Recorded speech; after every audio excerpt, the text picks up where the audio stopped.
कल्पना कीजिए कि आप दुनिया के सबसे बड़े सुपरस्टार हैं। आपकी आवाज़ को बच्चा बच्चा पहचानता है।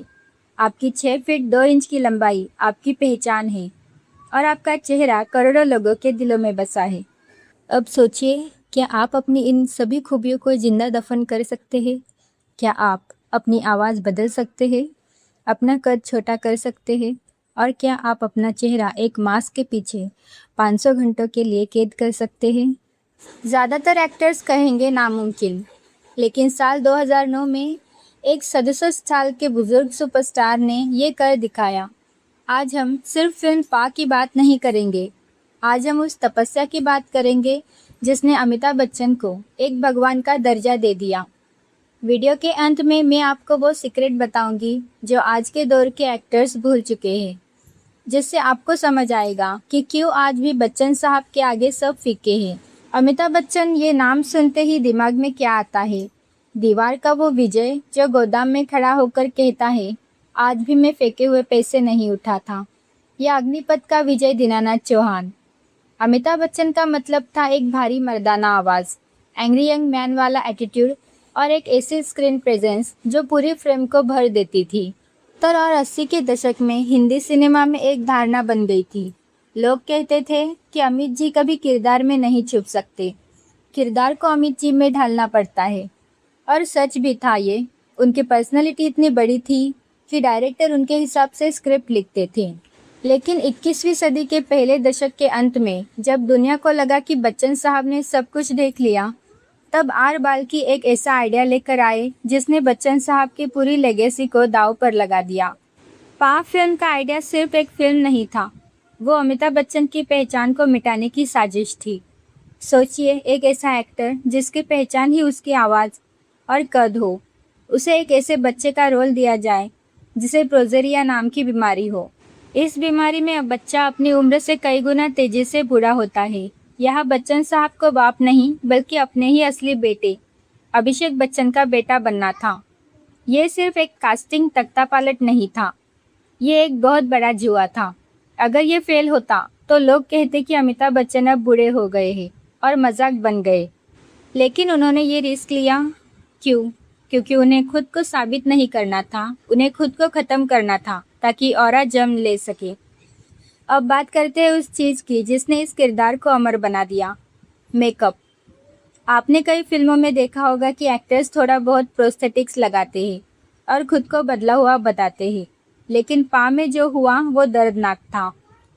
अमिताभ बच्चन के चेहरे को ऑरा में बदलने के लिए हॉलीवुड के मशहूर मेकअप आर्टिस्ट क्रिस्टियन टिंसले को बुलाया गया। ऑरा का चेहरा बनाने के लिए 12 अलग अलग सिलिकॉन लेयर्स का इस्तेमाल किया गया। अब ज़रा गहराई से सोचिए कि इसका मतलब क्या है। हर रोज़ शूटिंग शुरू होने से पहले बच्चन साहब को 5 घंटे तक एक कुर्सी पर बिना हिले डुले बैठना पड़ता था।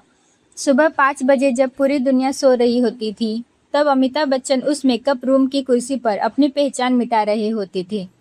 उन पर जो गोंद इस्तेमाल किया जाता था, उसकी गंध इतनी तेज होती थी कि किसी भी आम इंसान का सिर चकरा जाए। एक बार वो 12 लेयर्स चढ़ गई तो उनका चेहरा एक भारी मास्क के नीचे दब जाता था। सांस लेने में तकलीफ, सिलिकॉन की इतनी परतों के बीच पसीना बाहर नहीं आ पाता था, जिससे स्किन में भयंकर खुजली होती थी। वो मास्क इतना टाइट था कि वो अपना मुंह पूरा नहीं खोल सकते थे। उन्हें पूरे दिन सिर्फ लिक्विड डाइट पर रहना पड़ता था, वो भी स्ट्रॉ की मदद से।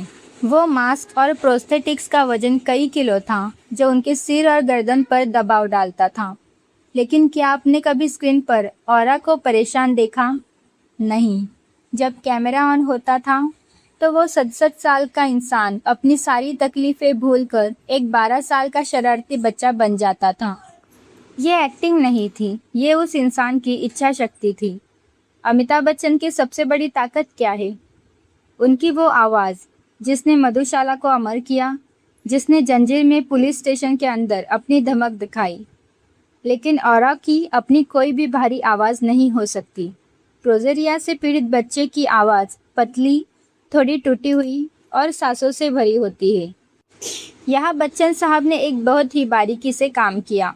उन्होंने अपनी आवाज़ के बेस को पूरी तरह छोड़ दिया। अगर आप फिल्म को ध्यान से सुनेंगे तो ऑरा की आवाज़ में एक मासूमियत है, एक हल्की सी नाजुक क्वालिटी है। उन्होंने शब्दों को बोलने का तरीका बदला। वो अमिताभ बच्चन की तरह शब्दों को चबाकर नहीं बोलते थे, बल्कि एक बच्चे की तरह शब्दों के साथ खेलते थे। कई बार रिकॉर्डिंग्स के दौरान उन्होंने अपनी नाक बंद करके या गले को एक खास एंगल पर रखकर डबिंग की, ताकि वो आवाज़ एकदम ऑर्गेनिक लगे। जब दर्शक थिएटर में बैठते थे तो पहले 10 मिनट तक उन्हें यकीन ही नहीं हुआ कि ये वही अमिताभ बच्चन है जिनकी आवाज़ की पूरी दुनिया दीवानी है। आवाज़ का ये बदलाव ही था जिसने ऑरा को रियल और रिलेटेबल बनाया। एक एक्टर के लिए उसका चेहरा ही सबसे बड़ा औजार होता है। उसकी मुस्कुराहट, उसके गालों की शिकन और उसके माथे की लकीरें भावनाओं को व्यक्त करती है। लेकिन में अमिताभ बच्चन के पास ये सुविधा नहीं थी। सिलिकॉन के मोटे मास्क की वजह से उनके चेहरे की मांसपेशियां हिल नहीं सकती थी। अगर वो मुस्कुराते भी थे तो मास्क पर उसका असर बहुत कम दिखाई देता था। ऐसे में एक ही रास्ता बचा था, आंखें। पूरी फिल्म में बच्चन साहब ने अपनी आंखों से अभिनय किया। औरा की आंखों में एक अजीब सी चमक है, वही शरारत जो एक स्कूली बच्चे में होती है। लेकिन साथ ही उन आंखों में एक गहराई भी थी, जो जानती है कि उसके पास समय कम है। जब वो विद्या बालन की तरफ देखते हैं तो उन आंखों में जो ममता और भरोसा दिखता है वो किसी भी महंगी प्रोस्थेटिक्स से नहीं आ सकता।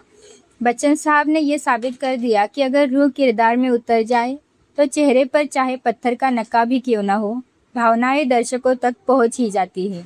आज 2026 में हम देखते हैं कि हर दूसरा एक्टर बॉडी ट्रांसफॉर्मेशन करता है। कोई वजन बढ़ा रहा है, कोई घटा रहा है। लेकिन के बाद अमिताभ बच्चन का वो काम आज भी सबसे ऊपर क्यों है? इसका जवाब है ऑनेस्टी। ज़्यादातर एक्टर्स जब ट्रांसफॉर्मेशन करते हैं तो वो चाहते हैं कि लोग उनकी मेहनत को देखें। वो चाहते हैं कि लोग कहें, देखो इसने कितना स्ट्रगल किया। लेकिन बच्चन साहब का मकसद अलग था। वो चाहते थे कि लोग उन्हें भूल जाए। वो चाहते थे कि फिल्म देखने के बाद कोई ये ना कहे कि अमिताभ जी ने क्या एक्टिंग की है, बल्कि लोग ये कहे कि बेचारा औरा, काश वो और जी पाता। इस फिल्म के लिए उन्हें अपना चौथा नेशनल अवार्ड मिला। लेकिन अवार्ड से बड़ी बात ये थी कि उन्होंने आने वाली पीढ़ियों के लिए एक बेंचमार्क सेट कर दिया। उन्होंने दिखाया कि स्टारडम एक पिंजरा हो सकता है और एक सच्चा कलाकार वही है जो उस पिंजरे को तोड़कर बाहर निकल सके। फास्ट सिर्फ एक फिल्म नहीं थी, ये एक 67 साल के जवान एक्टर की अपनी कला के प्रति दीवानगी थी। तो दोस्तों, अब आप बताइए, जब आप आज के औरा को देखते हैं तो क्या आपको वो कहीं एंग्री यंग मैन दिखाई देता है, या आपको लगता है कि बच्चन साहब ने उस किरदार के लिए अपनी आत्मा तक को बदल दिया था? और मेरा वो सीक्रेट सवाल, क्या आपको लगता है कि आज का कोई यंग एक्टर, चाहे वो कितना भी बड़ा सुपरस्टार क्यों ना हो, 500 घंटे उस मास्क की जेल में बिताने का हौसला रखेगा? अपनी राय कमेंट्स में ज़रूर बताइए, क्योंकि आपकी राय ही इस चैनल की जान है। अगर आपको बच्चन साहब की ये तपस्या पसंद आई तो वीडियो को लाइक करें और शेयर करें, और हमारे चैनल को सब्सक्राइब करना ना भूलें। मिलते हैं अगले वीडियो में। धन्यवाद।